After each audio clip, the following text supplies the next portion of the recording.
নমস্কার বন্ধুরা, আজকে কিন্তু আমি একদম দুর্দান্ত রেসিপি নিয়ে চলে এসেছি। আজকে নিয়ে এসেছি একদম চটপটা রেসিপি, ড্রাগন চিকেনের রেসিপি নিয়ে এসেছি। প্রথমেই নিয়ে নিয়েছি আমি বোনলেস চিকেন, তার মধ্যে দিয়ে দেবো ব্ল্যাক পেপার, কালারের জন্য কাশ্মীরি রেড চিলি পাউডার, আর এখানে দেখছি সয়া সস, ভিনিগার, একটা ডিম আর কর্নফ্লাওয়ার, আর স্বাদ মতো একটু লবণ। ম্যারিনেট করার পর 15 মিনিট রেখে দেবো। তো ম্যারিনেট করে 15 মিনিট রেখে দিয়েছি। এদিকে আমি সবজিগুলো কেটে নিয়েছি। এখানে আমি 3 রকমের ক্যাপসিকাম নিয়ে নিয়েছি। তো ক্যাপসিকামগুলোও সরু সরু করে চিকেনের সাইজের কেটে নিয়েছি। এদিকে দেখো প্যানের মধ্যে তেল দিয়ে দিলাম, আর ম্যারিনেট করার পর 15 মিনিট পর আমি এগুলো একটা একটা করে সব ভালো করে ভেজে নেব। এবার একটা সস বানিয়ে নেবো। যতক্ষণ ওখানে ভাজা হচ্ছে এদিকে একটা সস বানিয়ে নিচ্ছি। এখানে 3 চামচ আমি টমেটো কেচাপ নিয়েছি, চিলি সস আর সয়া সস 1 চামচ করে নিয়ে নিয়েছি। তোমরা তোমাদের পছন্দ মতো ঝাল অনুযায়ী চিলি সসটা দেবে। এদিকে চিকেনটা বেশ ভালোভাবে ভাজা হয়ে গেছে। আর এখানে কিন্তু আমার হাজব্যান্ড একটা চিকেন তুলে খেয়ে নিয়েছিল, বলেছিল স্বাদ হয়েছে দুর্দান্ত। এটা আমি ফার্স্ট টাইম ট্রাই করেছি। আমি প্রথমে হোটেলে খেয়েছিলাম, আমার খুব ভালো লেগেছিলো, তাই আমি ঘরে এটাকে ট্রাই করছি। একদম হোটেলের মতোই পারফেক্ট হয়েছে। তো এখানে মচমচে করে চিকেনটা ভেজে নিয়েছিলাম।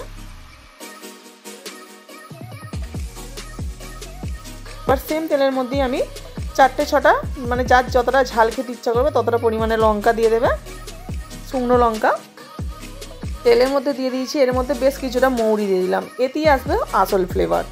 এবার দিয়ে দেবো রসুন কুচি। রসুন আর মৌরি খুব ভালোভাবে ভেজে নেওয়ার পর দিয়ে দেবো আমি এখানে কাজু বাদাম। কাজু বাদামটা দিতেই হবে।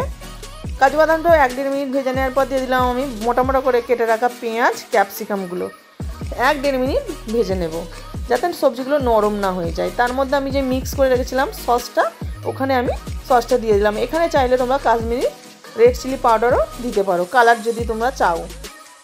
তো দেখো 1-1.5 মিনিট আবার সব সসটা দিয়ে ভাজার পর আবার আমি চিকেনটা দিয়ে দিলাম। দিয়ে ব্যাস 2-1 মিনিট নাড়াচাড়া করে দেবে। তোমাদের টেস্ট অনুযায়ী তোমরা ঝালও দিতে পারো, আমার বাচ্চা খাবে বলে আমি ঝাল দিইনি।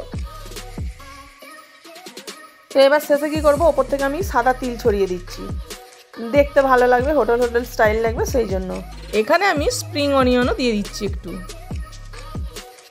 তো এইভাবেই ব্যাস, রান্নাটা কিন্তু খুবই ইজি, আর স্বাদ কিন্তু একদম সেই লেভেলের হয়।